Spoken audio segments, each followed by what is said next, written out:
Je m'appelle El Hadji Malick Ndiaye, je suis historien de l'art, conservateur du musée Théodore Monod d'art africain de l'IFAN Cheikh Anta Diop, Université Cheikh Anta Diop de Dakar.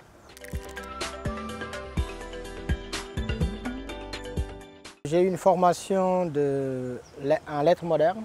Après cela, je suis allé m'inscrire en histoire de l'art à l'université Rennes 2. Après cette thèse, j'ai fait un post-doctorat.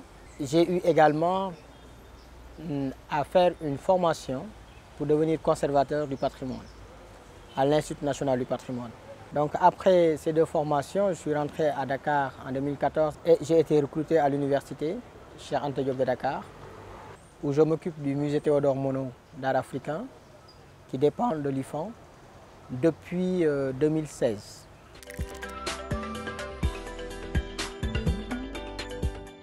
La structuration globale ne change pas, d'autant plus que le thème qui avait été choisi, Indafa, forgé, a été maintenu et donc, ipso facto, les artistes de la sélection ont été maintenus, moyennant quelques changements au niveau des œuvres qu'ils avaient proposées.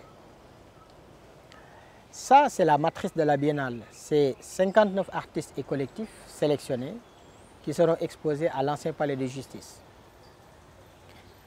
Mais à côté de cette exposition IN, nous avons un projet innovant de la Biennale qui a pour titre Dokhantou, promenade.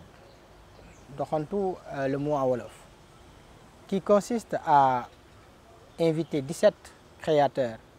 Ce sont des sculpteurs, des installateurs et des designers pour faire des œuvres monumentales le long de la corniche ouest de Dakar. Donc on aura deux segments. Un segment vers l'espace qu'on est en train d'aménager et qui est en face de la prison de Rebeuss, et un autre espace qui est avant Olympique Club et après le musée Léopold Sédar Senghor.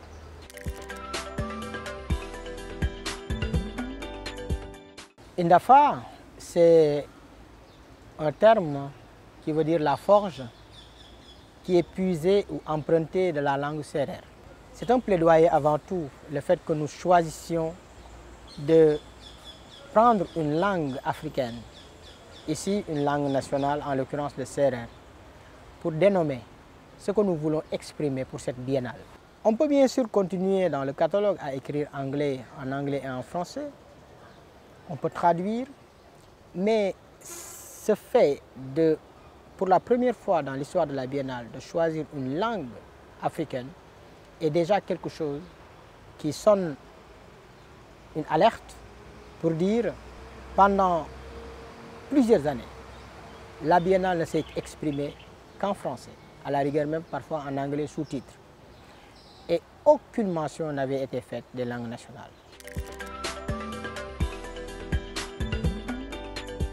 Il est toujours difficile quand on invite des artistes de dire des grands noms parce qu'on ne peut pas citer tout le monde. Ils ont tous, disons, répondu à un appel. Et tous les projets qu'on a retenus sont des projets costauds, je dirais ainsi, respectables. Nous avons à peu près 59 artistes et collectifs. Mais quand même, il y a un artiste qui n'a pas été sélectionné mais qui a été invité, qui est d'un certain âge par rapport bien sûr aux jeunes qu'on a sélectionnés.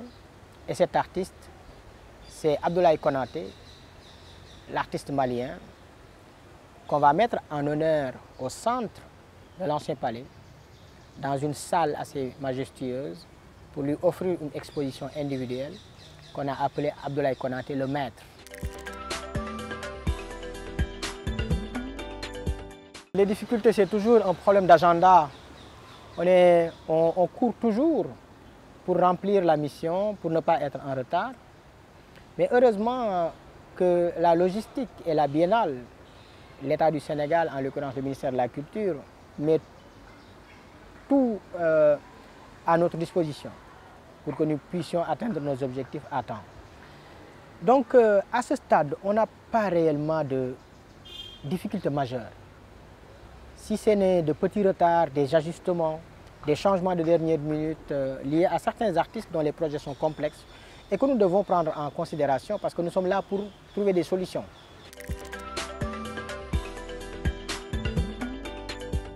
L'art contemporain sur le continent se porte bien.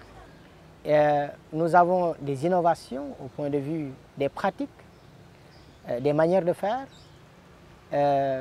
qui sont tout simplement au top par rapport à ce qui se fait de mieux dans le monde. Aujourd'hui, l'art contemporain sur le continent est un art conceptuellement, au point de vue des matériaux utilisés, au point de vue du discours des artistes, au point de vue des innovations qui peuvent être apportées. C'est un art qui fait partie de ce qui rend l'art contemporain louable aujourd'hui et qui renouvelle la manière dont l'art contemporain peut être perçu et considéré. Donc aujourd'hui, les artistes que nous avons qui vivent sur le continent, qui sont entre le continent et le monde entier, sont des artistes qui font partie de ces acteurs-là qui donnent à l'art contemporain ses plus grandes lettres de noblesse. Je pense que tout cela est très complexe parce que le marché est une chose. Le marché est une chose avec ses dynamiques. Mais ce qu'un critique, ce que les curateurs apprécient, ce n'est pas forcément ce qui peut se vendre sur le marché. Ça peut être des œuvres considérées pour leur manière de faire, des artistes considérés dans leur manière de créer, tout simplement. Donc, je pense que si on se concentre sur le marché, parfois on a une lecture biaisée. Toutefois, le marché est important. Il est important parce que c'est une autre consécration, c'est une autre manière de donner la légitimité à la production de l'artiste.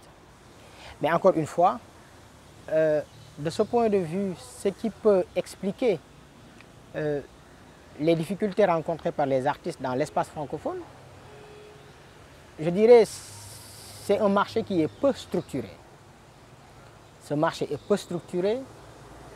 Il faudrait que le marché soit fort, que les artistes puissent à travers ce marché avoir une visibilité dans les grandes rencontres internationales et puissent vendre leurs œuvres. Il y a bien évidemment d'autres facteurs qui sont liés à la formation, comment cette formation se fait dans les espaces francophones où l'université n'est pas connectée aux écoles d'art, où les artistes dans leur formation peuvent être handicapés dans beaucoup de choses par rapport à l'ouverture, par rapport à l'accès, à l'innovation, etc. Mais le plus souvent, une fois que les artistes commencent à créer et à être connus, on voit sur le marché des artistes quand même qui viennent de cet espace francophone et qui se débrouillent pas mal.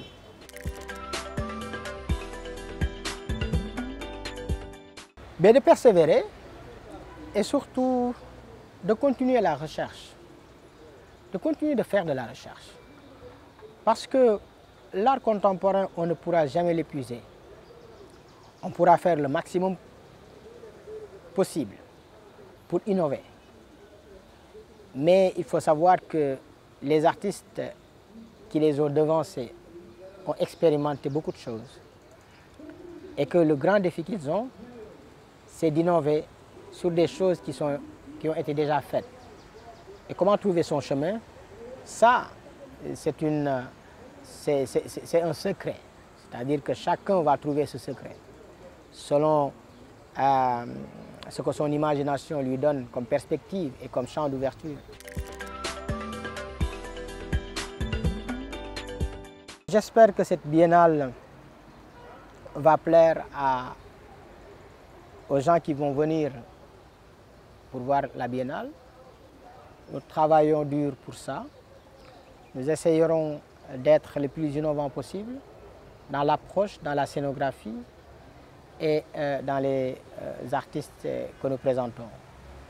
Tout cela, nous le faisons pour la gloire de l'art, des arts visuels sur le continent et dans sa diaspora.